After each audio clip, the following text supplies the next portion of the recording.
ও ভাই আজরাইল, আমি অনেক কষ্ট করে অনেক পরিশ্রম করে আমি আমার জান্নাত সাজিয়েছি, আমার জান্নাত আমি তৈরি করেছি। আমাকে বিন্দু পরিমাণ একটু সময় দাও, আমি আমার জান্নাতটা একটা নজর ঘুরে দেখে আসব। আজরাইল ডাক দিয়া বলে, ভাই সাদ্দাত, তোমাকে আর বিন্দু পরিমাণ সময় দেওয়া হবে না, তোমার সময় শেষ হয়ে গিয়েছে, মৃত্যুর ডাক এসে গিয়েছে। সুতরাং এখনই তোমার রূহ আমি কবজ করে ফেলবো। কিতাবের মধ্যে এসেছে সাদ্দাদের একটা পা ঘোড়ার উপরে আর একটা পা জমিনের মধ্যে পড়ার আগেই আজরাইল তার রূহ নিয়ে গিয়েছে। সুবহানাল্লাহ। সুতরাং মৃত্যুর হাত থেকে কেউ বাঁচতে পারবে না, কেউ পারবে না। এ দুনিয়ার জিন্দেগিটা সামান্যতম একটা জিন্দেগি। কেমন সামান্য? রাসূলুল্লাহ সাল্লাল্লাহু আলাইহি ওয়াসাল্লাম একদিন সাহাবায়ে কেরামদেরকে নিয়ে আখিরাত সম্পর্কে আলোচনা করতেছিল। রাসূলুল্লাহ ডাক দিয়া বলে, ও সাহাবীরা, তোমরা কি বলতে পারো আখিরাতের তুলনায় এই দুনিয়ার জিন্দেগিটা কত বড়? সাহাবায়ে কেরাম ডাক দিয়া বলেন, ইয়া রাসূলুল্লাহ, ইয়া হাবিবাল্লাহ, এই বিষয়ে আল্লাহ এবং তার রাসূলই ভালো জানে। এবার রাসূলুল্লাহ সাল্লাল্লাহু আলাইহি ওয়াসাল্লাম ডাক দিয়া বলেন, ও সাহাবারা, তাহলে শোনো, তুমি যদি সমুদ্রের মাঝখানে গিয়ে সমুদ্রের পানির মধ্যে একটা সুইকে ডুবাও, সুইটা তোলার পর সুইয়ের মাথার মধ্যে যেই পরিমাণ পানি থাকবে, ওই পানিটা হচ্ছে দুনিয়া, আর সমস্ত সমুদ্রের পানি হচ্ছে আখিরাত। এবার একটু চিন্তা করুন, এই ছোট্ট একটা জিন্দেগির সফলতা অর্জনের জন্য, ছোট্ট একটা জিন্দেগির মধ্যে সফল হওয়ার জন্য আমরা রাত দিন পরিশ্রম করে যাই। রাতকে রাত মনে করি না, দিনকে দিন মনে করি না, রৌদ্রে পুড়ে বৃষ্টিতে ভিজে আমরা পরিশ্রম করি। কথা বলেন ঠিক কিনা? এমনকি আমরা এই দুনিয়ার সামান্যতম একটা জিন্দেগির সফলতা অর্জনের জন্য দেশ ছেড়ে আমরা 4 বছর 5 বছরের জন্য প্রবাসে চলে যাই, বিদেশে চলে যাই। কিসের জন্য? এই দুনিয়ার সামান্যতম একটা জিন্দেগির সফলতা অর্জনের জন্য। এবার আসেন, এই দুনিয়ার সামান্যতম একটা জিন্দেগির সফলতা অর্জনের জন্য যদি আমার আপনার এত পরিমাণ পরিশ্রম করতে হয়, তাহলে আখিরাতের জিন্দেগি কত বড় জিন্দেগি, কত লম্বা জিন্দেগি। ওই জিন্দেগির সফলতা অর্জনের জন্য আমার আপনার কি পরিমাণ পরিশ্রম করা দরকার, আর আমি আপনি কি পরিমাণ পরিশ্রম করি, ওই অনুযায়ী আমরা পরিশ্রম করি। নামাজই পড়ি না ঠিক মতো। ফজরের সময় মুয়াজ্জিন মসজিদের মাইক দিয়ে আজান দেয়, আমাদেরকে নামাজের জন্য আহ্বান করি, আর আমরা কম্বল গা দিয়ে ঘুমিয়ে থাকি। এই জন্য বাবা, এই দুনিয়ার সামান্যতম একটা জিন্দেগি, এই জিন্দেগিটাকে রাসূলুল্লাহর সুন্নাহ অনুযায়ী কুরআন হাদিসের মধ্যে আল্লাহ তাআলা যেইভাবে চলার কথা বলেছেন, রাসূলুল্লাহ হাদিসের মধ্যে আমাদেরকে যেইভাবে বলেছেন, যেইভাবে শিক্ষা দিয়েছেন, ওইভাবে করতে হবে। কথা বলেন ঠিক কিনা? এই দুনিয়ার সামান্য জিন্দেগিটা যদি আমরা রাসূলুল্লাহ সাল্লাল্লাহু আলাইহি ওয়াসাল্লামের সুন্নাহ অনুযায়ী করতে পারি, তাহলে আমাদের যখন মৃত্যুর সময় ঘনিয়ে আসবে, আমাদের যখন মৃত্যুর সময় চলে আসবে, আজরাইল আলাইহিস সালাতু ওয়াস সালাম জান্নাত থেকে সুগন্ধিযুক্ত রুমাল নিয়ে আমাদের সামনে উপস্থিত হবে। এবার আল্লাহ পাক রব্বুল আলামিন ডাক দিয়ে বলেন, ক্বালা ফাখরুজ মিনহা ফাইন্নাকা রাজীম। এ শয়তান, তুই আমার দরবার থেকে বেরিয়ে যা, তুই আমার রহমত থেকে বেরিয়ে যা, আর কিয়ামতের দিবস পর্যন্ত ওয়া ইন্না আলাইকা লাআনাতি ইলা ইয়াউমিদ্দিন, কিয়ামত দিবস পর্যন্ত তোর উপর আমার লানত পতিত হতে থাকবে। এবার ইবলিস ডাক দিয়া বলে, ও রব্বে কারীম, আপনি আমাকে আপনার দরবার থেকে বিতাড়িত করেছেন, আপনার দরবার থেকে আপনি আমাকে বের করে দিয়েছেন, তাতে আমার কোনো আপত্তি নাই, কিন্তু আমি আপনার কাছে 2টা জিনিস চাইব। কয়টা জিনিস? 2টা জিনিস চাইব। আল্লাহ বলে, কি চাবি বল? এবার শয়তান ডাক দেয়া বলে, ও রব্বে কারীম, সর্বপ্রথম যে জিনিসটা আমি আপনার কাছে চাইব, সেটি হচ্ছে আপনি কিয়ামত দিবস পর্যন্ত আমাকে হায়াত দারাজ করেন। আল্লাহ বলে, যা দিলাম। এবার শয়তান ডাক দেয়া বলে, এ রব্বে কারীম, দ্বিতীয় নাম্বার যে জিনিসটা আমি আপনার কাছে চাইব, সেটি হচ্ছে বনি আদমের পশমের গোড়ায় গোড়ায় যেন আমি প্রবেশ করতে পারি, তাদের সাথে মিশে থেকে যেন আমি তাদেরকে কুমন্ত্রণা দিতে পারি, সেই ক্ষমতা আমাকে আপনি দান করেন। আল্লাহ কজা এটাও দিলাম। এবার ইবলিস আল্লাহ তাআলার সাথে চ্যালেঞ্জ করে। কি চ্যালেঞ্জ?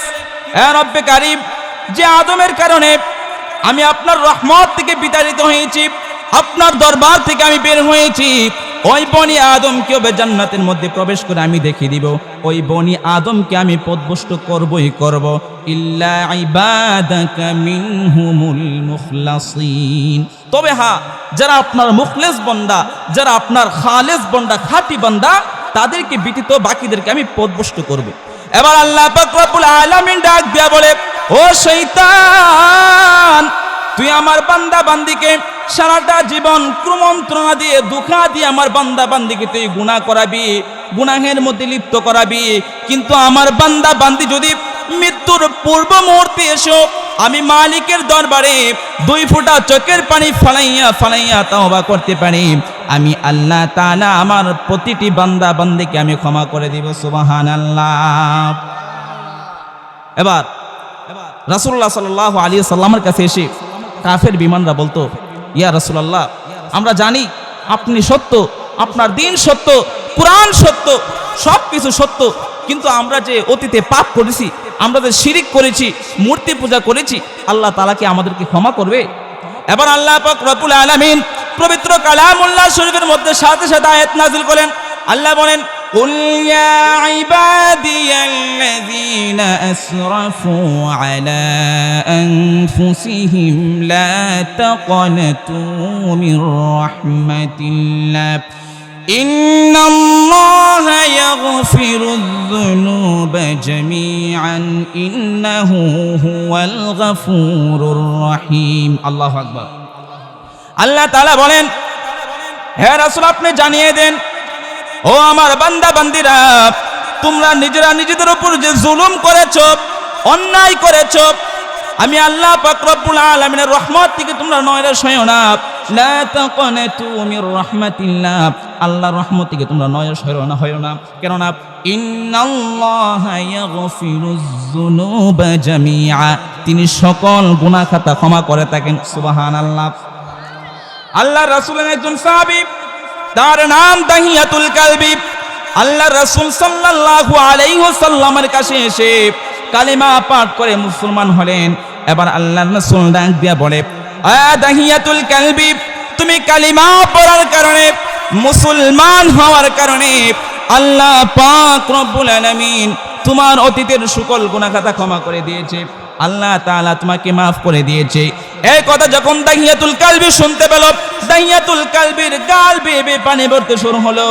আল্লাহর রাসূল ডাক দিয়া বলে, ও দাহিয়াতুল কালবি, আল্লাহ পাক রব্বুল আলামিন তোমাকে ক্ষমা করে দিয়েছে, তোমাকে মাফ করে দিয়েছে।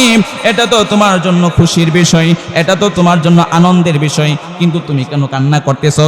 এবার দাহিয়াতুল কালবি ডাক দিয়া বলেন, ইয়া রাসূলুল্লাহ, ইয়া হাবিবাল্লাহ, নবী গো, আল্লাহ পাক রব্বুল আলামিন আমার জীবনের तमाम গুনাহ খাতা ক্ষমা করতে পারে, কিন্তু আমি আমার জীবনে এমন অনেক গুনাহ করেছি, এমন অনেক অন্যায় করেছি, যে গুনাহের জন্য আমি নিজেকে নিজে ক্ষমা করতে পারতেছি না। আমার বিশ্বাস আল্লাহ তাআলা আমাকে ক্ষমা করবে না। এবার আল্লাহ রাসূল ডাক দিয়া বলেন, ও দাহিয়াতুল কালবি, তুমি এমন কি গুনাহ করেছো, এমন কি অপরাধ করেছো, যে অপরাধের কারণে তুমি বলতেছো আল্লাহ পাক রব্বুল আলামিন তোমাকে ক্ষমা করবে না, যে গুনাহের কারণে তুমি নিজেকে নিজে ক্ষমা করতে পারতেছো না? এবার দাহিয়াতুল কালবি ডাক দিয়ে বলেন, ইয়া রাসূলুল্লাহ, ইয়া হাবিবাল্লাহ, নবী গো, আমি ব্যবসার উদ্দেশ্যে যখন দীর্ঘ সময়ের জন্য বাড়ি থেকে বের হয়ে প্রবাসে চলে যাব, আমি আমার এলাকার সকল লোকদের থেকে আমি বিদায় নিলাম। যে সময় আমি আমার স্ত্রীর কাছ থেকে বিদায় আনতে যাব, আমার স্ত্রীর গর্ভের মধ্যে ছিল আমার সন্তান। তখনকার যুগটা ছিল আইম্মায়ে জাহিলিয়াতের যুগ, যে যুগের মধ্যে মানুষ পাপাচারের মধ্যে লিপ্ত থাকতো, যে যুগের মধ্যে মানুষ মূর্তি পূজার মধ্যে লিপ্ত থাকতো, শিরিক কুফরের মধ্যে লিপ্ত থাকতো। কারো কারো যদি কন্যা সন্তান জন্ম হতো, তাহলে ওই কন্যা সন্তানকে মানুষ জীবিত মেরে ফেলতো অথবা মাটির নিচে পুঁতে ফেলতো। এবার আমি যখন আমার স্ত্রীর কাছ থেকে বিদায় আনতে যাব, আমি আমার স্ত্রীকে ডাক দিয়া বলি, প্রাণের বিবি আমার, দীর্ঘদিনের জন্য আমি প্রবাসের জমিনে ব্যবসার উদ্দেশ্যে চলে যাচ্ছি, কিন্তু তোমার গর্ভের মধ্যে আমার যে সন্তান রয়েছে, এই সন্তান যদি ছেলে সন্তান হয়, তুমি তাকে সুন্দর করে লালন পালন করে বড় করবে। আর তোমার গর্ভের মধ্যে আমার যে সন্তান রয়েছে, এই সন্তান যদি কন্যা সন্তান হয়, তুমি তাকে গলা টিপে মেরে ফেলবে, নয়তোবা তুমি তাকে মাটির নিচে পুঁতে ফেলবে। ইয়া রাসূলুল্লাহ, ইয়া হাবিবাল্লাহ নবী গো, এই কথা বলিয়া যখন আমি দীর্ঘদিনের জন্য ব্যবসার উদ্দেশ্যে চলে গেলাম, দীর্ঘদিন পর আমি যখন ব্যবসার কাজ শেষ করে বাড়ির মধ্যে আসলাম, আমি তাকিয়ে দেখি ছোট্ট একটি মেয়ে বাচ্চা। ইয়া রাসূলুল্লাহ, ইয়া হাবিবাল্লাহ নবী গো, আমি আমার স্ত্রীকে জিজ্ঞাসা করলাম, পানের বিবি আমার, এই মেয়েটিকে আমাকে আব্বু আব্বু বলে ডাকে। আমার স্ত্রী ডাক দিয়া বলে, প্রাণের স্বামী আমার, এই মেয়েটি হচ্ছে আমার এবং আপনার মেয়ে। এবার আমি ডাক দিয়া বললাম, আমি তো তোমাকে বলেছিলাম তোমার গর্ভের আমার যে সন্তান রয়েছে, এই সন্তান যদি ছেলে সন্তান হয় তুমি তাকে লালন পালন করে বড় করবে, আর যে সন্তান রয়েছে এই সন্তান যদি কন্যা সন্তান হয় তুমি তাকে গলা টিপে মেরে ফেলবে, নয়তোবা মাটির নিচে পুঁতে ফেলবে। কিন্তু তুমি কেন এই মেয়েটাকে জীবিত বাঁচিয়ে রাখলে? আমি সমাজের মানুষের কাছে কিভাবে আমি মুখ দেখাবো? ইয়া রাসূলুল্লাহ নবী গো, আমার বিবি তখন ডাক দিয়া বলে, প্রাণের স্বামী আমার, আমি তো হচ্ছি মা, আমি মা হয়ে আমার মেয়েকে কিভাবে আমি মেরে ফেলবো? এই মেয়ের চেহারা দিকে আমি তাকিয়ে দেখি মেয়েটার চেহারা বড় সুন্দর আপনার মতো, এই জন্য আমি আমার মেয়ের নাম রাখেছি জামিলা। আমি আমার জামিলাকে মা হয়ে কিভাবে হত্যা করব? ইয়া রাসূলুল্লাহ, ইয়া হাবিবাল্লাহ, রাত্রে বেলা আমি যখন বিছানার মধ্যে ঘুমাইতে যাই, এবার শয়তান এসে আমাকে কুমন্ত্রণা দিতে লাগলো, ও দাইয়াতুল কালবি, সমাজের মধ্যে কেউ কন্যা সন্তান লালন পালন করে না, তোমার ঘরে কন্যা সন্তান জন্ম হয়েছে, এই জন্য সমাজের মানুষ তোমাকে কোনো মূল্যায়ন করবে না, সমাজের মানুষ তোমাকে ঘৃণা করবে। ইয়া রাসূলুল্লাহ, ইয়া হাবিবাল্লাহ, এবার আমি রাতের বেলা ডিসিশন নিয়ে নিলাম, আগামীকাল আমার মেয়েকে যেইভাবে হোক আমি মেরে ফেলবো। সকালবেলা আমি আমার স্ত্রীকে ডাক দিয়া বলি, প্রাণের বিবি আমার, দীর্ঘদিন আমি প্রবাসের জমিনে ছিলাম, আমার মেয়েকে নিয়ে আমি কোথাও ঘুরতে যাইতে পারি নাই, কোথাও বেড়াতে যাইতে পারি নাই। আমার মেয়েকে সুন্দর করে গোসল দিয়ে ভালো জামা পরিধান করে আমার সাথে তৈরি করে দাও, আমি আমার মেয়েকে নিয়ে আমার বন্ধুর বাসায় দাওয়াত খাইতে যাইব। ইয়া রাসূলুল্লাহ নবী গো, আমার ছোট্ট মেয়ে জামিলা এবার তার মাকে গিয়ে বলল, মা, তুমি তো বলেছো এই সমাজের মধ্যে নাকি কোনো বাবা কন্যা সন্তান লালন পালন করে না, কিন্তু দেখো আমার বাবা কত ভালো, আমার বাবা আমাকে নিয়ে তার বন্ধুর বাসায় দাওয়াত খেতে যাবে। ইয়া রাসূলুল্লাহ, ইয়া হাবিবাল্লাহ নবী গো, তখন আমার মনের মধ্যে কোনো মায়া লাগে নাই। আমি আমার মেয়ে জামিলাকে নিয়ে এবার মরুভূমির এক প্রান্ত দিয়ে হাঁটা শুরু করলাম। হাঁটতে হাঁটতে আমি পাহাড়ের এক কিনারায় চলে গেলাম। সেখানে গিয়ে আমি বড় করে একটি গর্ত খনন করতে শুরু করলাম। আমার ছোট্ট মেয়ে জামিলা ডাক দিয়া বলে, বাবা, এত বড় রৌদ্রের মধ্যে তুমি কোনো কষ্ট করে গর্ত খনন করতেছ? এবার আমি ডাক দিয়া বলি, ও মেয়ে জামিলা, এই গর্তের ভিতরে তোমার স্বর্ণ গহনা আমি রেখেছি, ওই স্বর্ণ গহনাগুলো উদ্ধার করার জন্য আমি গর্ত খনন করতেছি। ইয়া রাসূলুল্লাহ, ইয়া হাবিবাল্লাহ নবী গো, তখন আমার মনে কোনো মায়া লাগে নাই। একটা সময় আমি যখন গর্ত খনন করতে করতে আমার কপালটা ঘেমে যায়, আমার দাড়ির মধ্যে যখন ময়লা লেগে যায়, আমার ছোট্ট মেয়ে জামিলা দৌড়ে এসে তার কাপড়ের একটা অংশ দিয়ে আমার কপালের ঘামগুলো মুছে দেয়, আমার দাড়ির ময়লাগুলো সে ঝেড়ে ঝেড়ে পরিষ্কার করে দেয়। ইয়া রাসূলুল্লাহ নবী গো, তখনও আমার মনের মধ্যে কোনো মায়া লাগে নাই। গর্তটা যখন অনেক বড় হয়ে যায়, আমি আমার মেয়ে জামিলাকে ডাক দিয়া বলি, ও জামিলা, দেখো দেখো দেখো গর্তটা কত সুন্দর হয়েছে। আমার ছোট্ট সহজ সরল মেয়ে জামিলা যখন গর্তটা দেখার জন্য একটু উঁকি মেরে তাকাই, আমি নিষ্ঠুর বাবা আমার মেয়ে জামিলার ঘাড় ধাক্কা দিয়ে আমি গর্তের মধ্যে ফেলে দেই। আমার ছোট্ট মেয়ে জামিলা গর্তের মধ্যে পড়ে বয়ে থরথর করে কাঁপতেছি। এবার আমি গর্তের উপর থেকে ছোট ছোট পাথর আমি আমার মেয়ে জামিলার গায়ের মধ্যে নিক্ষেপ করতে শুরু করলাম। আমার মেয়ে জামিলা ডাক দিয়া বলে, প্রাণের বাবা আমার, এতদিন আমি শুনে আসছি এই সমাজ নাকি কন্যা সন্তান কেউ লালন পালন করে না, কিন্তু আমি সেটা বিশ্বাস করতাম না, কিন্তু আজ আমি নিজের চোখে থেকে বিশ্বাস করতে পারতেছি। ও বাবা, তুমি আমাকে জানে মাইরো না, আমার মা বরদাস্ত করতে পারবে না, তুমি আমাকে একটা বারের জন্য একটু সুযোগ দাও, আমি কোনোদিন তোমাকে বাবা বলে পরিচয় দেব না।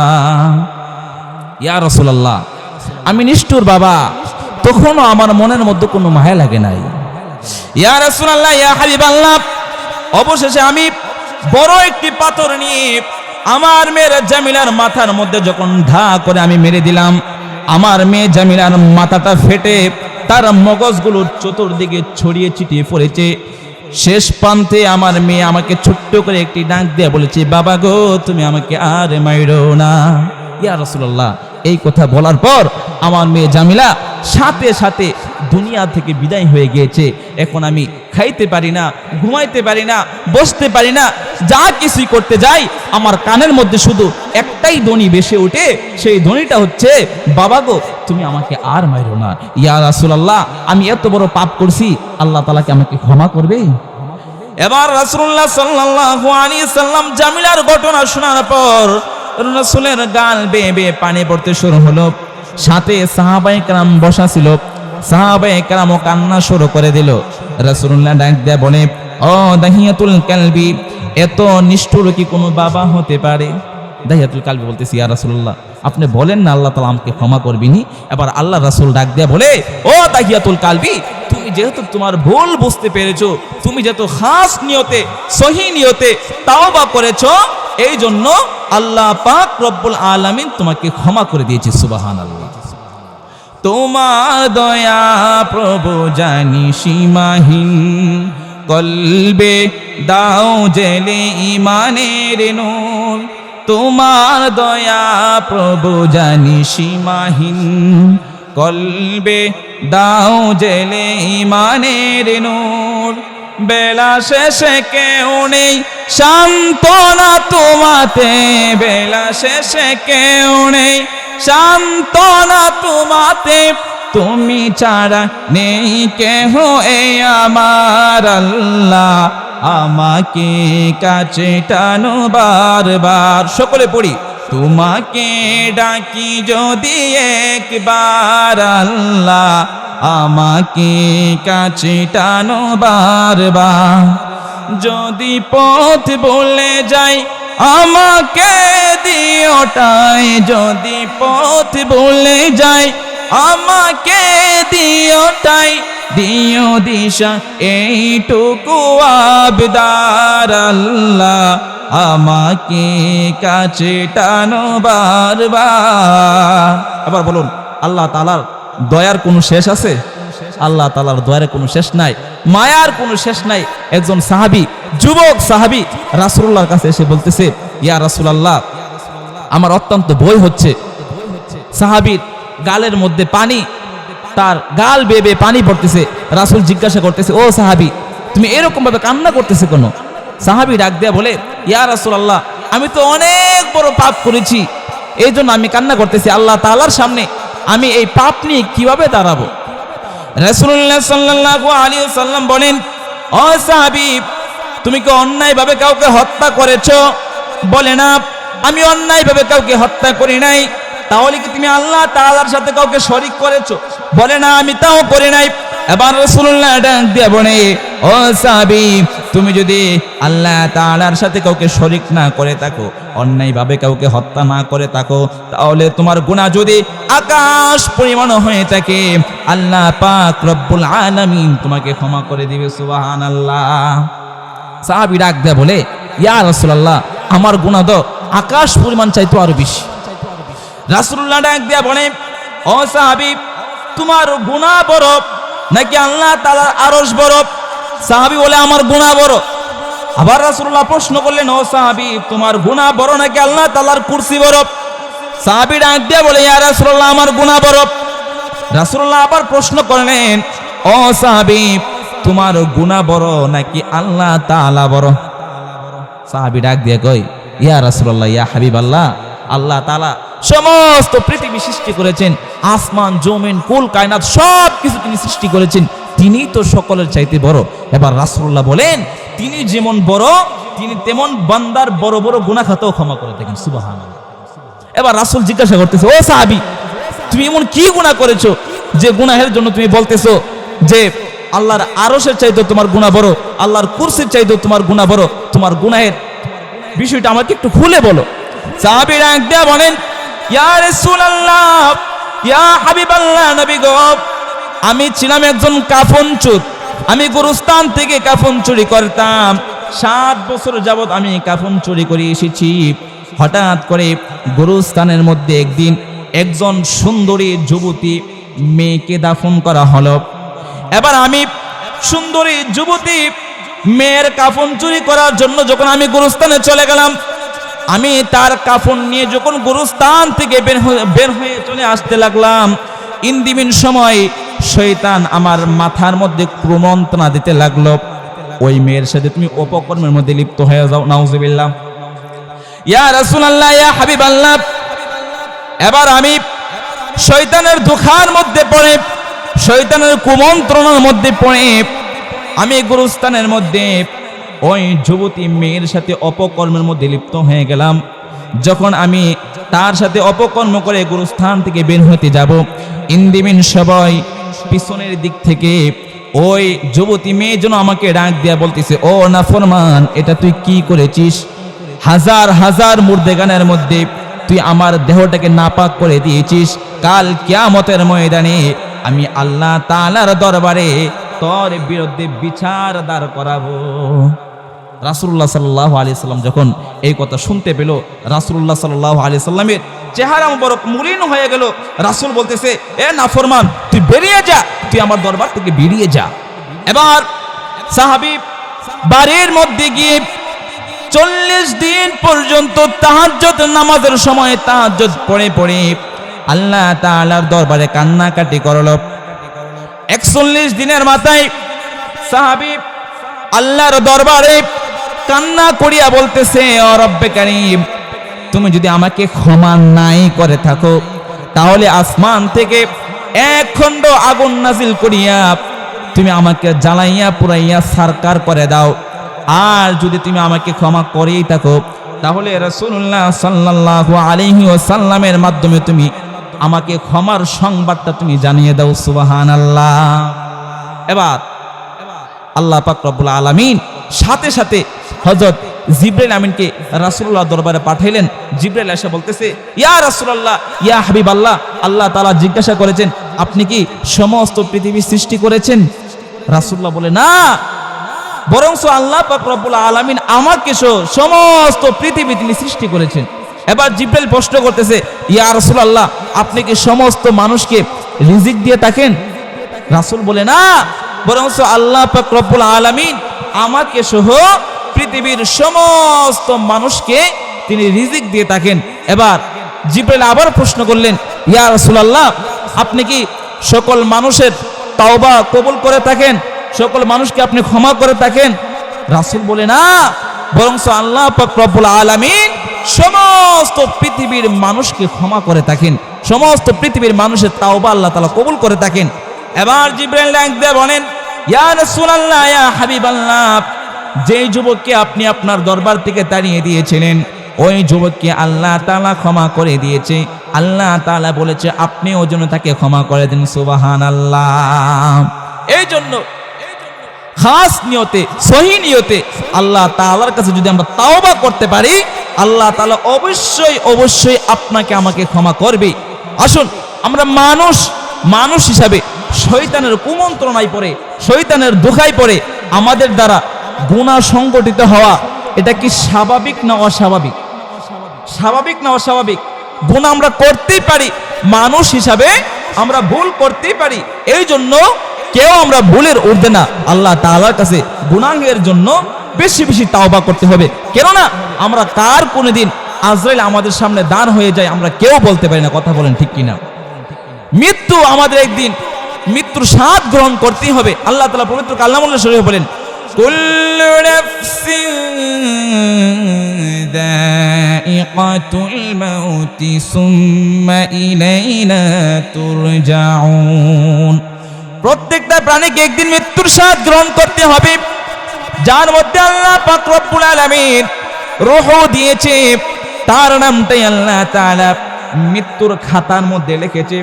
সুতরাং ধনী গরিব, হিন্দু মুসলিম, কাফের বেঈমান মুশরিক মুনাফিক সকলের একদিন মৃত্যুবরণ করতে হবে। মৃত্যুকে অস্বীকার করার মতো কোনো সুযোগ নাই। পৃথিবীর জমিনে যত বিষয় রয়েছে, যত বস্তু রয়েছে, প্রতিটি বিষয়ের উপরে মানুষের দ্বিমত রয়েছে, মানুষের ইখতিলাফ রয়েছে, কিন্তু মৃত্যু এমন একটি জিনিস, এমন একটি বিষয়, ধনী গরিব, হিন্দু মুসলিম, কাফের বেঈমান মুশরিক মুনাফিক সকলেই সেটা বিশ্বাস করতে বাধ্য। এবার আসুন, পৃথিবীর জমিনে অনেক বড় বড় বীর বাহাদুর ছিল, তারা কেউ থাকতে পারে নাই, আমি আপনিও থাকবো না। এমনকি আল্লাহ পাক রব্বুল আলামিন মৃত্যু নামক যে একটি বস্তু সৃষ্টি করেছে, ওই মৃত্যু নামক বস্তুটারও একদিন মৃত্যু হয়ে যাবে। বলে এটা কিভাবে হবে? সমস্ত পৃথিবী যেদিন ধ্বংস হয়ে যাবে, ইসরাফিল আলাইহিস সালাতু ওয়াস সালাম যেদিন সিংহার মধ্যে ফুৎকার দিবে, সমস্ত পৃথিবী সেদিন তছনছ হয়ে যাবে, আকাশ সেদিন খণ্ড খণ্ড হয়ে যাবে, চন্দ্র সূর্য সেদিন আলোহীন হয়ে যাবে, জমিন সেদিন কম্পন, জমিনের মধ্যে কম্পন শুরু হয়ে যাবে। এবার আল্লাহ পাক রব্বুল আলামিন যখন হাসরের ময়দানে সকলের বিচারের কাজ সংগঠিত করবে, বিচারের কাজ সংগঠিত করার পর জান্নাতীরা জান্নাতে চলে যাবে, জাহান্নামীরা জাহান্নামে চলে যাবে। ইন্দিমিন সময় আল্লাহ তাআলা মৃত্যু নামক যে একটি বস্তু রয়েছে, ওই মৃত্যু নামক বস্তুটাকে বক্রের আকৃতি করে জান্নাত এবং জাহান্নামের মাঝখানে এনে আল্লাহ তাআলা জবাই করে দিবে। এরপরে জান্নাতীদের মধ্যে থেকেও কারো কোনোদিন মৃত্যু হবে না, যারা জাহান্নামে চলে গিয়েছে তাদের মধ্য থেকেও আর কোনোদিন কারো মৃত্যু হবে না। এমনকি যে মালাকুল মাউত আজরাইল আলাইহিস সালাতু ওয়াস সালাম আমাদের সকলের রূহ কবজ করে থাকেন, ওই আজরাইল আলাইহিস সালাতু ওয়াস সালামের একদিন মৃত্যু হয়ে যাবে। বলে এটা কিভাবে? যেদিন ইসরাফিল আলাইহিস সালাতু ওয়াস সালাম সিংহার মধ্যে ফুৎকার দিবে, সমস্ত পৃথিবী যেদিন ধ্বংস হয়ে যাবে, আল্লাহ তাআলা ডাক দিয়া বলবে, ও আজরাইল, পৃথিবীর জমিনে যত রূহ বাকি রয়েছে, যত জান বাকি রয়েছে, সমস্ত প্রাণীর রূহ তুমি কবজ করে ফেলো। এবার আজরাইল আলাইহিস সালাতু ওয়াস সালাম সকলের জান কবজ করে ফেলবে, সকলের রূহ কবজ করে ফেলবে। আল্লাহ তাআলা ডাক দিয়া বলবে, ও আজরাইল, সকলের রূহ কি কবজ করা শেষ হয়েছে? আজরাইল ডাক দিয়া বলবে, ও রব্বে কারীম, সকলের রূহ কবজ করা শেষ হয়ে গিয়েছে, এখন শুধুমাত্র আমরা 4 জন বাকি। কয়জন? 4 জন বাকি। বলে কে? হযরত জিবরাইল আলাইহিস সালাতু ওয়াস সালাম, হযরত মিকাইল আলাইহিস সালাতু ওয়াস সালাম, হযরত ইসরাফিল আলাইহিস সালাতু ওয়াস সালাম আর আমি আজরাইল। আমরা 4 জন ছাড়া বাকি সকলের জান কবজ করা শেষ হয়ে গিয়েছে। এবার আল্লাহ তাআলা ডাক দিয়া বলবে, ও আজরাইল, তুমি ছাড়া বাকি যে 3 জন রয়েছে, ওই 3 জনের রূহ তুমি কবজ করে ফেলো। আল্লাহু আকবার। এবার আজরাইল আলাইহিস সালাতু ওয়াস সালাম বাকি 3 জনের রূহ কবজ করে ফেলবে। আল্লাহ তাআলা আবার প্রশ্ন করবে, ও আজরাইল, এখন কে বাকি? আজরাইল ডাক দেয়া বলবে, ও রব্বে কারীম, মানব দানব, জিন ফেরেশতা, পশু পাখি, কীট পতঙ্গ আর কেউ বাকি নাই, এখন শুধু আমি বাকি, আমি ছাড়া সকলে মৃত্যুবরণ করেছে। এবার আল্লাহ তাআলা ডাক দেয়া বলবে, ও আজরাইল, তোমার জীবনে তুমি অনেক মানুষের রূহ কবজ করেছো, অনেক মানুষের জান তুমি কবজ করেছো, এবার তুমি নিজে মৃত্যুবরণ করো। আল্লাহু আকবার। সেদিন মালাকুল মাউত আজরাইল আলাইহিস সালাতু ওয়াস সালাম মৃত্যুবরণ করবে। সুতরাং মৃত্যুর হাত থেকে আমরা কেউ বাঁচতে পারবো না। যত বড় বীর বাহাদুর, যত বড় পালোয়ানই হন না কেন, আপনার থেকে বড় পালোয়ান ছিল ফেরাউন, আপনার থেকে বড় পালোয়ান ছিল নমরুদ, আপনার থেকে বড় পালোয়ান ছিল আবু জাহেল, তারা কেউ বাঁচতে পারে নাই। কথা বলেন ঠিক কিনা? সুতরাং আমি আপনি বাঁচতে পারবো না। পয়গম্বর হুদ আলাইহিস সালাতু ওয়াস সালামের জামানার মধ্যে একজন জালিম ছিল, তার নাম হচ্ছে সাদ্দাত। সাদ্দাতের নিকট যখন পয়গম্বর হুদ আলাইহিস সালাতু ওয়াস সালাম কালেমার দাওয়াত নিয়ে গিয়েছে, ইসলামের দাওয়াত নিয়ে গিয়েছে, তখন ওই সাদ্দাত ডাক দিয়া বলে, ও পয়গম্বর হুদ, আমি যদি তোমার রবের ধর্ম গ্রহণ করি, তোমার রবকে যদি আমি স্বীকার করি, এক আল্লাহ বলে স্বীকার করি, তাহলে আমার লাভ কি হবে, আমার ফায়দা কি হবে? এবার হুদ আলাইহিস সালাতু ওয়াস সালাম ডাক দিয়া বলে, ও সাদ্দাত, তুমি যদি আল্লাহ তাআলাকে এক বলে স্বীকার করো, আমার ধর্ম গ্রহণ করো, আমার কালিমা পাঠ করো, তাহলে আল্লাহ পাক রব্বুল আলামিন তোমাকে সুন্দর একটি জান্নাতের মালিক বানিয়ে দিবে, যে জান্নাতের মধ্যে অসংখ্য নাজ নিয়ামত থাকবে, ফলের বাগান থাকবে, ফুলের বাগান থাকবে, পানির নহর থাকবে, দুধের নহর থাকবে, মধুর নহর থাকবে। এবার সাদ্দাত ডাক দিয়া বলে, ও পয়গম্বর হুদ, আমি তোমার রবের তৈরি জান্নাতে যাব না, আমি নিজে পৃথিবীর জমিনে জান্নাত তৈরি করব, আমার তৈরি জান্নাতের মধ্যে আমি প্রবেশ করব। নাউজুবিল্লাহ। এবার সাদ্দাত পয়গম্বর হুদ আলাইহিস সালাতু ওয়াস সালামের বর্ণনা অনুযায়ী সে নিজে পৃথিবীর জমিনে জান্নাত তৈরি করছে। তার তৈরি জান্নাত, তার মধ্যে সব কিছু, সে দুনিয়ার যত ফুল গাছ ফল গাছ, যত সুন্দরী সুন্দরী নারী ছিল, সব কিছু দিয়ে সে তার জান্নাত সাজাইছে। এবার জান্নাতের কাজ যখন শেষ হলো, সে তার জান্নাতের মধ্যে প্রবেশ করতে যাইবে। তার ঘোড়ার উপর দিয়ে সাওয়ার হয়েছে, সাওয়ার হয়ে রওনা হয়েছে। ইন্দিমিন সময় তার জান্নাতের গেটের সামনে একজন বৃদ্ধ, পুরাতন জামা পরিহিত একজন বৃদ্ধ উপস্থিত। এবার সাদ্দার ডাক দিয়া বলে, এতগুলো গার্ডিয়ান থাকা সত্ত্বেও, এতগুলো বডিগার্ড থাকা সত্ত্বেও এই বৃদ্ধ কিভাবে আমার জান্নাতের গেটের মধ্যে আসলো? এবার বৃদ্ধ ডাক দিয়া বলে, ও সাদ্দাত, আমি দুনিয়ার কোনো বৃদ্ধ নয়, আমি দুনিয়ার কোনো ফকির নয়, আমি দুনিয়ার কোনো ভিক্ষুক নয়, আমি হচ্ছি মালাকুল মাউত আজরাইল আলাইহিস সালাতু ওয়াস সালাম। আমি তোমার রূহ নেওয়ার জন্য এসেছি। সাদ্দাত ডাক দিয়া বলে, ও ভাই আজরাইল, আমি অনেক কষ্ট করে, অনেক পরিশ্রম করে আমি আমার জান্নাত সাজিয়েছি, আমার জান্নাত আমি তৈরি করেছি। আমাকে বিন্দু পরিমাণে একটু সময় দাও, আমি আমার জান্নাতটা একটা নজর ঘুরে দেখে আসব। আজরাইল ডাক দিয়া বলে, ভাই সাদ্দাত, তোমাকে আর বিন্দু পরিমাণ সময় দেওয়া হবে না, তোমার সময় শেষ হয়ে গিয়েছে, মৃত্যুর ডাক এসে গিয়েছে। সুতরাং এখনই তোমার রূহ আমি কবজ করে ফেলবো। কিতাবের মধ্যে এসেছে, সাদ্দাদের একটা পা ঘোড়ার উপরে আর একটা পা জমিনের মধ্যে পড়ার আগেই আজরাইল তার রূহ নিয়ে গিয়েছে। সুবহানাল্লাহ। সুতরাং মৃত্যুর হাত থেকে কেউ বাঁচতে পারবে না, কেউ পারবে না। এ দুনিয়ার জিন্দেগিটা সামান্যতম একটা জিন্দেগি। কেমন সামান্য? রাসূলুল্লাহ সাল্লাল্লাহু আলাইহি ওয়াসাল্লাম একদিন সাহাবায়ে কেরামদেরকে নিয়ে আখিরাত সম্পর্কে আলোচনা করতেছিল। রাসূলুল্লাহ ডাক দিয়া বলে, ও সাহাবীরা, তোমরা কি বলতে পারো আখিরাতের তুলনায় এই দুনিয়ার জিন্দেগিটা কত বড়? সাহাবায়ে কেরাম ডাক দিয়া বলেন, ইয়া রাসূলুল্লাহ, ইয়া হাবিবাল্লাহ, এই বিষয়ে আল্লাহ এবং তার রাসূলই ভালো জানে। এবার রাসূলুল্লাহ সাল্লাল্লাহু আলাইহি ওয়াসাল্লাম ডাক দিয়া বলেন, ও সাহাবারা, তাহলে শোনো, তুমি যদি সমুদ্রের মাঝখানে গিয়ে সমুদ্রের পানির মধ্যে একটা সুইকে ডুবাও, সুইটা তোলার পর সুইয়ের মাথার মধ্যে যেই পরিমাণ পানি থাকবে, ওই পানিটা হচ্ছে দুনিয়া, আর সমস্ত সমুদ্রের পানি হচ্ছে আখিরাত। এবার একটু চিন্তা করুন, এই ছোট্ট একটা জিন্দেগির সফলতা অর্জনের জন্য, ছোট্ট একটা জিন্দেগির মধ্যে সফল হওয়ার জন্য আমরা রাত দিন পরিশ্রম করে যাই। রাতকে রাত মনে করি না, দিনকে দিন মনে করি না, রৌদ্রে পুড়ে বৃষ্টিতে ভিজে ভিজে আমরা পরিশ্রম করি। কথা বলেন ঠিক কিনা? এমনকি আমরা এই দুনিয়ার সামান্যতম একটা জিন্দেগির সফলতা অর্জনের জন্য দেশ ছেড়ে আমরা 4 বছর 5 বছরের জন্য প্রবাসে চলে যাই, বিদেশে চলে যাই। কিসের জন্য? এই দুনিয়ার সামান্যতম একটা জিন্দেগির সফলতা অর্জনের জন্য। এবার আসেন, এই দুনিয়ার সামান্যতম একটা জিন্দেগির সফলতা অর্জনের জন্য যদি আমার আপনার এত পরিমাণ পরিশ্রম করতে হয়, তাহলে আখিরাতের জিন্দেগি কত বড় জিন্দেগি, কত লম্বা জিন্দেগি। ওই জিন্দেগির সফলতা অর্জনের জন্য আমার আপনার কি পরিমাণ পরিশ্রম করা দরকার, আর আমি আপনি কি পরিমাণ পরিশ্রম করি, ওই অনুযায়ী আমরা পরিশ্রম করি। নামাজই পড়ি না ঠিক মতো। ফজরের সময় মুয়াজ্জিন মসজিদের মাইক দিয়ে আজান দেয়, আমাদেরকে নামাজের জন্য আহ্বান করি, আর আমরা কম্বল গা দিয়ে ঘুমিয়ে থাকি। এই জন্য বাবা, এই দুনিয়ার সামান্যতম একটা জিন্দেগি, এই জিন্দেগিটাকে রাসূলুল্লাহর সুন্নাহ অনুযায়ী কুরআন হাদিসের মধ্যে আল্লাহ তাআলা যেইভাবে চলার কথা বলেছেন, রাসূলুল্লাহ হাদিসের মধ্যে আমাদেরকে যেইভাবে বলেছেন, যেইভাবে শিক্ষা দিয়েছেন, ওইভাবে করতে হবে। কথা বলেন ঠিক কিনা?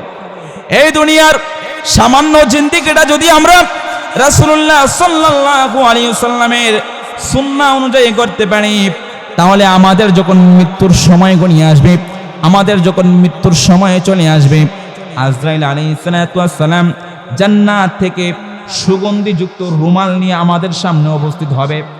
আজরাইল আলাইহিস সালাম এসে ডাক দিয়ে বলবে, ও পবিত্র আত্মা, আল্লাহ পাক রব্বুল আলামিনের হুকুমে তুমি সুন্দর করে বেরিয়ে চলে আসো। এবার পবিত্র আত্মা, মুমিন বান্দার আত্মা এতটা সহজভাবে তার ভিতর থেকে বেরিয়ে চলে আসবে, যেমনি ভাবে ছোট বাচ্চা দুধ পান করতে করতে তার মায়ের কোলের মধ্যে ঘুমিয়ে পড়ে। আল্লাহু আকবার। এবার আজরাইল আলাইহিস সালাম মুমিন বান্দার রূহটাকে জান্নাতি সুগন্ধিযুক্ত রুমাল দিয়ে পেঁচিয়ে উপরের দিকে নিয়ে যাবে। ওই রুমালের সুগন্ধির কারণে পুরো আকাশ সুগন্ধিত হয়ে যাবে। আকাশবাসী ডাক দিয়া বলবে, আসমানের ফেরেশতারা ডাক দিয়া বলবে, এত সুন্দর পবিত্র আত্মা এটা কার? এবার আজরাইল ডাক দিয়া বলবে, এটা হচ্ছে ওই গ্রামের অমুকের সন্তান, অমুকের আত্মা। এবার আসমানবাসীও তার জন্য মাগফিরাতের দোয়া করতে থাকবে। এবার মুমিন ব্যক্তিকে যখন গোসল দিয়ে জানাজার কাজ সম্পূর্ণ করে যখন কবরের দিকে নিয়ে যাওয়া হবে, এবার মুমিন ব্যক্তি তাকিয়ে দেখে তার কবরের মধ্যে আল্লাহ তাআলার তৈরি জান্নাতের বিছানা তার জন্য অপেক্ষা করতেছে, জান্নাতি হুরপুরিরা তার জন্য অপেক্ষা করতেছে। মুমিন ব্যক্তি যেন তখন ডাক দেয়া বলে, ও আমার ভাই, ও আমার প্রতিবেশী, তোমরা আমাকে অতি দ্রুত নিয়ে যাও, অতি দ্রুত আমাকে তোমরা কবরের মধ্যে দাফন করে আসো, কেননা আমার জন্য আল্লাহর তৈরি জান্নাত অপেক্ষা করতেছে, আল্লাহর তৈরি নাজ নিয়ামত আমার জন্য অপেক্ষা করতেছে। এবার মুমিন ব্যক্তিকে যখন কবরের মধ্যে দাফন করে সকল মানুষ চলে আসে, 40 কদম পার হওয়ার পর মুমিন ব্যক্তির কবরের মধ্যে দুইজন ফেরেশতা এসে উপস্থিত হয়। দুইজন ফেরেশতা মুমিন ব্যক্তিকে প্রশ্ন করে, মার রব্বুকা, তোমার রবকে? মুমিন ব্যক্তি তখন সুন্দর করে উত্তর দিয়ে দেয়, রব্বি আল্লাহ, আমার রব হচ্ছে আল্লাহ। মুমিন ব্যক্তিকে আবার প্রশ্ন করা হয়, ওয়ামান দীনুকা, তোমার দিন কি? পৃথিবীর জমিনে তুমি কোন দিনের অনুসরণ করতে, কোন ধর্ম অনুসরণ করতে? মুমিন ব্যক্তি তখন সুন্দর করে উত্তর দিয়ে দেয়, দীনিয়াল ইসলাম, পৃথিবীর জমিনে আমি ইসলাম ধর্ম অনুসরণ করতাম, আমি ইসলাম ধর্মের লোক ছিলাম। এবার রাসূলুল্লাহ সাল্লাল্লাহু আলাইহি সাল্লামকে দেখিয়ে বলা হয়, এই ব্যক্তিটি কে? তাকে তুমি চিনো, যাকে পৃথিবীর জমিনে তোমাদের মধ্যে পাঠানো হয়েছিল? মুমিন ব্যক্তি তখন ডাক দেয়া বলে, তিনি তো আমার সেই রাসূল, যে রাসূলকে ভালোবাসি আমি রাসূলের সুন্নত টুপি মাথায় দিয়েছিলাম, যে রাসূলকে ভালোবেসে রাসূলের সুন্নত দাঁড়িয়ে রেখেছিলাম, রাসূলের সুন্নত মিসওয়াক করেছিলাম। এবার আল্লাহ পাক রব্বুল আলামিন ডাক দেয়া বলে, ও ফেরেশতারা, আমার বান্দা যা বলেছে সত্য বলেছে, আমার বান্দার কবরটা জান্নাতের সাথে সংযুক্ত করে দাও, সুবহানাল্লাহ। এবার মুমিন ব্যক্তিকে আমরা 3.5 হাত মাটির নিচে দাফন করে চলে আসি, কিন্তু মুমিন ব্যক্তির কবর তখন 3.5 হাত থাকে না। মুমিন ব্যক্তির কবর তখন এতটাই প্রশস্ত হয়ে যায়, তার চোখের দৃষ্টি যত দূর পর্যন্ত যায়, এত দূর পর্যন্ত আল্লাহ তাআলা তার কবরটাকে প্রশস্ত করে দেয়, সুবহানাল্লাহ। এবার নাফরমানের মৃত্যু।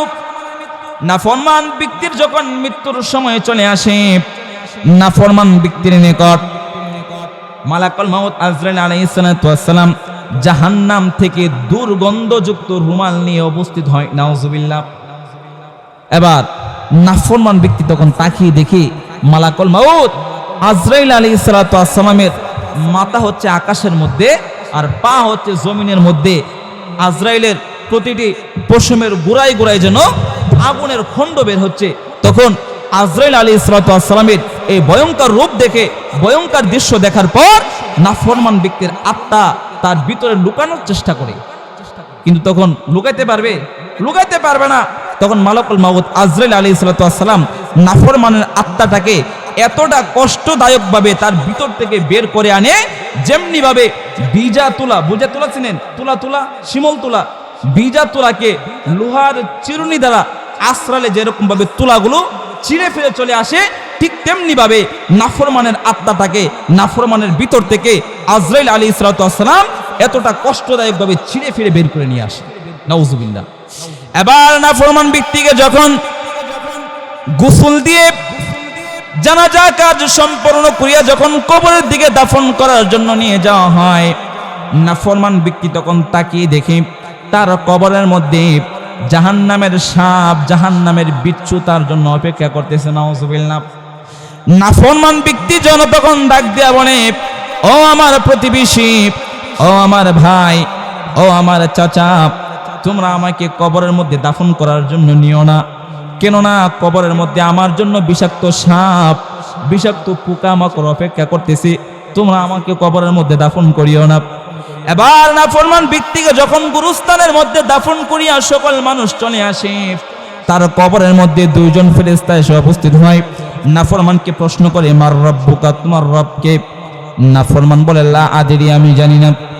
নাফরমানকে দ্বিতীয় প্রশ্ন করা হয়, ওয়ামান দিনুকা, তোমার দিন কি? পৃথিবীর জমিনে তুমি কোন দিনের অনুসরণ করতে? নাফরমান বলে, আমি তাও জানি না।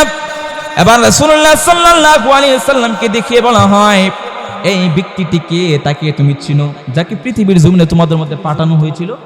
নাফরমান বলে, না, আমি চিনি না। এবার আল্লাহ পাক রব্বুল আলামিন ডাক দেয়া বলে, ও ফেরেশতারা, এই নাফরমান যা বলেছে মিথ্যা বলেছে। পৃথিবীর জমিনে আমি তাকে লম্বা একটা হায়াত দিয়েছিলাম, আমি লম্বা একটা সময় দিয়েছিলাম। ওই লম্বা সময়টা নাফরমানির মধ্যে কাটিয়েছে। আমি মালিককে সে ভুলে গিয়েছে। আমার দেওয়া মাছ, আমার দেওয়া ভাত, আমার দেওয়া পানি, আমার দেওয়া সূর্যের আলো, আমার দেওয়া চাঁদের আলো, আমার দেওয়া সকল নিয়ামত সে ভোগ করেছে, কিন্তু আমি মালিককে সে স্মরণ করে নাই। এই নাফরমানের কবরটা জাহান্নামের সাথে সংযুক্ত করা দাও, নাউযুবিল্লাহ। তখন নাফরমান ব্যক্তির কবরটা জাহান্নামের সাথে সংযুক্ত করে দেওয়া হয়। তখন নাফরমানের কবরটা এতটাই সংকীর্ণ হয়ে যায়, তার দুই পাশের মাটি, কবরের দুই পাশের মাটি নাফরমানকে এমন ভাবে চাপ মারে, নাফরমানের বুকের এক পাজরের হাড়গুলো অপর পাজরে ঢুকে যায়, নাউযুবিল্লাহ। বেনামাজির লাশ কবরেতে রাখিবে যখন, মাটির চাপে পাজরের হাড় ভাঙবে রে তখন। বেনামাজির লাশ কবরেতে রাখিবে যখন, মাটির চাপে পাজরের হাড় ভাঙবে রে তখন। বিষাক্ত এ সাপের ছবল, বিষাক্ত এ সাপের ছবল, বেনামাজির সাজা এমন তো হতে পারে, জোহরে জানাজা তোমার এমন তো হতে পারে, জোহরে জানাজা।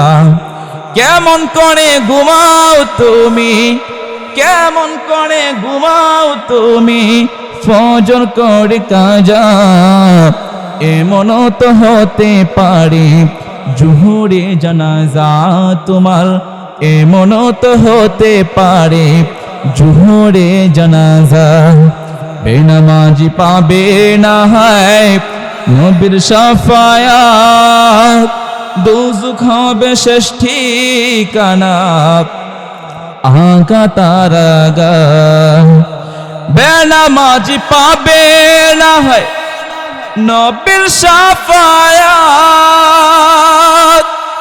দুজক হবে শেষ ঠিকানা, আগা তার আগা।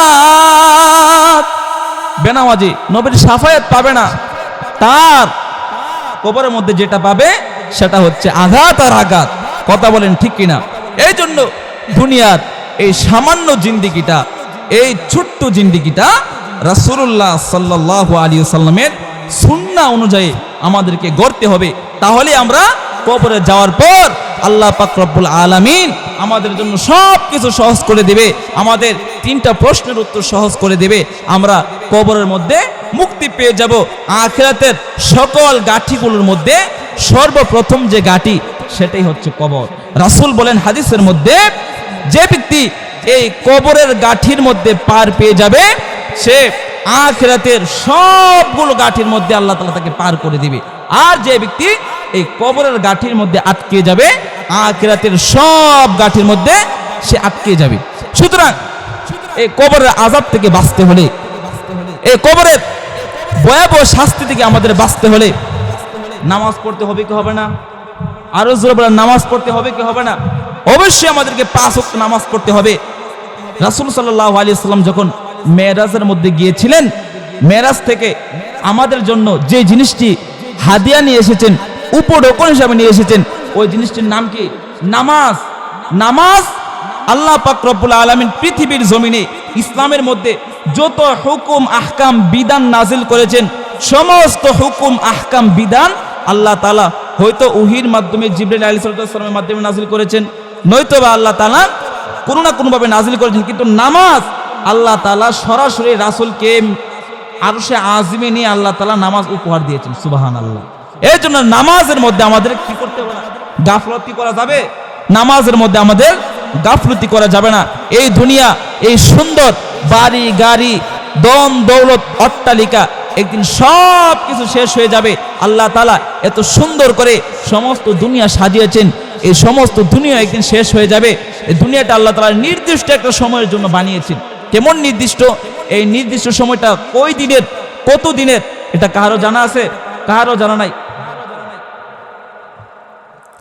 এবার আসুন, যখন এই পৃথিবীর জমিনে আল্লাহ তাআলাকে ডাকনেওয়ালা একজন বান্দা থাকবে, একজন ইমানদার থাকবে, ততদিন পর্যন্ত আল্লাহ তাআলা এই দুনিয়া ধ্বংস করবে না। যতদিন পর্যন্ত দেখা যাবে পৃথিবীর জমিনে আল্লাহ তাআলাকে ডাকনেওয়ালা নাই, এই সমস্ত পৃথিবী কুফর শিরিক আল্লাহ তাআলার নাফরমানিতে ভরে গেছে, তখনই আল্লাহ তাআলা কিয়ামত কায়েম করবে। কিয়ামতের আগে আল্লাহ পাক রব্বুল আলামিন কিয়ামতের আগে একটা শীতল বাতাস পৃথিবীর জমিনে প্রবাহিত করবে। এই শীতল বাতাসটা প্রতিটি মুমিনের গায়ের মধ্যে স্পর্শ করবে। যে মাত্র শীতল বাতাসটা মুমিনের গায়ের মধ্যে স্পর্শ করবে, সঙ্গে সঙ্গে সমস্ত মুমিন সেদিন পৃথিবীর জমিন থেকে বিদায় হয়ে যাবে, সকলে মৃত্যুবরণ করবে। এবার পৃথিবীর জমিনে শুধু কাফের বেঈমান মুশরিকরা বসবাস করতে থাকবে। তখন পৃথিবীতে শুধু জুলুম নির্যাতন, একে অপরের উপর জুলুম করতে থাকবে। পৃথিবীর জমিনে শুধু গুনাহের কাজ চলতে থাকবে। আল্লাহ তাআলাকে কেউ স্মরণ করবে না। ইন্দিমের সময় আল্লাহ পাক রব্বুল আলামিন হযরত ইসরাফিল আলাইহিস সালাতু ওয়াস সালামকে ডাক দিয়া বলবে, ও ইসরাফিল, এবার তুমি তোমার সিংহার মধ্যে ফুৎকার দাও। এবার ইসরাফিল আলাইহিস সালাতু ওয়াস সালাম তিনার সিংহার মধ্যে ফুৎকার দেবে। যেই মাত্র ইসরাফিল আলাইহিস সালাতু ওয়াস সালাম সিংহার মধ্যে প্রথম ফুৎকার দিবে, প্রথম ফুৎকার দেওয়ার পর সাথে সাথে সমস্ত পৃথিবী ধ্বংস হয়ে যাবে, আসমান খণ্ড বিখণ্ড হয়ে যাবে, চন্দ্র সূর্য খসে খসে জমিনের মধ্যে পড়তে থাকবে, পাহাড়গুলো তুলার নিয়ে উঠতে থাকবে। সেদিন কেউ কাউকে চিনবে না। আল্লাহ বলেন, ইয়া আইয়ুহান নাসুত্তাকু রাব্বাকুম ইন্না যালজালাতাস সাআতি শাইউন আযীম। হে ঈমানদারগণ, তোমরা আমাকে ভয় করো, কেননা কিয়ামতের কম্পন অত্যন্ত ভয়ানক। সুতরাং সেদিন মা তার দুধের শিশুকে ভুলে যাবে। সেদিন অনেক মহিলারা গর্ভবতী থাকবে, তাদের সন্তান গর্ভপাত হয়ে যাবে, তারা টেরও পাবে না। তারা মাতালের মতো ছোটাছুটি করতে থাকবে, প্রকৃতপক্ষে তারা মাতাল থাকবে না। এই কিয়ামতের ভয়াবহ দৃশ্য দেখার পর তাদের অবস্থা এরকম হয়ে যাবে। সুতরাং এই দুনিয়ার সামান্য জিন্দেগিটা রাসূলুল্লাহ সাল্লাল্লাহু আলাইহি ওয়াসাল্লামের সুন্নাহ অনুযায়ী আমাদেরকে গড়তে হবে। 5 ওয়াক্ত নামাজ আমরা যাই কিছু করি না করি, ইনশাআল্লাহ আমরা সকলে 5 ওয়াক্ত নামাজ পড়ব। রাজি আছি কিনা? ইনশাআল্লাহ আমরা 5 ওয়াক্ত নামাজ আমরা প্রতিদিন ঠিকমতো আদায় করব। আমি যা আলোচনা করেছি আল্লাহ পাক রব্বুল আলামিন সর্বপ্রথম আমাকে এবং আমাদের সবাইকে এই আলোচনার উপর আমল করার মতো তৌফিক দান করে। সকলে পড়ে আমিন। ওয়া আখির দাওয়ানা আনিল হামদুলিল্লাহি রাব্বিল আলামিন।